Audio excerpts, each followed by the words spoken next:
शहर के एक ही इलाके में मगर दो बिल्कुल मुख्तलिफ दुनियाएं आबाद थीं।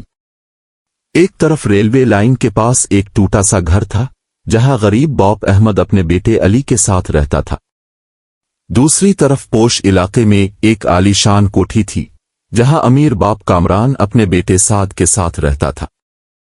अहमद सुबह फजर से पहले उठता, वुजू करता, 2 रकत नफल पढ़ता और फिर मजदूरी के लिए निकल जाता। इसके जूते पुराने थे मगर नियत साफ थी।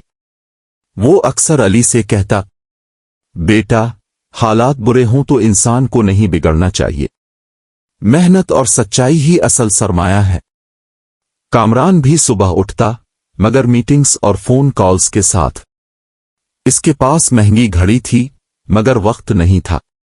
वो साद को नसीहत करता, बेटा, जिंदगी मुकाबला है, जो ताकतवर हो वही जीतता है, कमजोर को पीछे छोड़ दो। दोनों बच्चे एक ही स्कूल में थे मगर उनकी सोचें अलग थीं। अली पुराने बस्ते के साथ आता मगर उस्ताद की बात गौर से सुनता। साद महंगे यूनिफॉर्म में आता मगर अक्सर दूसरों को हकीर समझता। एक दिन स्कूल में एक वाकया पेश आया। अली के पास फीस पूरी नहीं थी। हेडमास्टर ने सख्त लहजे में बात की। अली की आंखें नम हो गईं मगर उसने जवाब नहीं दिया। ये खबर अहमद तक पहुंची। वो शाम को स्कूल गया और बोला, सर, फीस में देर हो गई है मगर मैं मजदूरी करके 1 रुपया अदा करूंगा। मेरे बेटे को इल्म से महरूम न करें। ये मंजर साद ने देखा।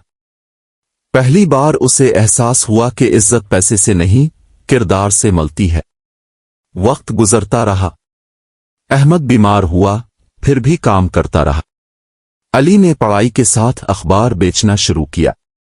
वो रात को थक जाता मगर बाप के पांव दबाते हुए कहता, अबू, आप आराम करें, मैं हूं ना। दूसरी तरफ कामरान का कारोबार एक बड़े नुकसान से दोचार हुआ। दोस्त और पार्टनर आहिस्ता आहिस्ता दूर होने लगे। साद, जो आसाइशों का आदी था, हालात से घबरा गया। वो बाप से उलझने लगा। आपने मुझे मुश्किलों के लिए तैयार ही नहीं किया। सालों बाद अली आला तालीम हासिल करके एक कामयाब इदारा खोलता है। वो अपने बाप के नाम से फलाही ट्रस्ट बनाता है जहां गरीब बच्चों की फीस दी जाती है। कामरान बुढ़ापे में तन्हा हो जाता है। दौलत तो होती है मगर दिल में सुकून नहीं। एक दिन इत्तेफाक से अली और साद एक अस्पताल में मिल। साद खामोशी से कहता है, तुम खुश नसीब हो, तुम्हें गरीब बाप मिला मगर अजीम इंसान मिला। अली जवाब देता है, बाप की अजमत पैसे से नहीं, कुर्बानी से नापी जाती है। अहमद का जनाजा सादा था मगर लोगों से भरा हुआ। हर आंख नम थी। कामरान का जनाजा बड़ा था मगर दिल कम रो रहे थे। सबक, नतीजा, गरीब बाप ने बेटे को जीना सिखाया, अमीर बाप ने बेटे को कमाना सिखाया। मगर जिंदगी में वही कामयाब होता है जो जीना भी जानता हो और कमाना भी। असल दौलत वो है जो बाप अपने किरदार से औलाद के दिल में छोड़ जाए।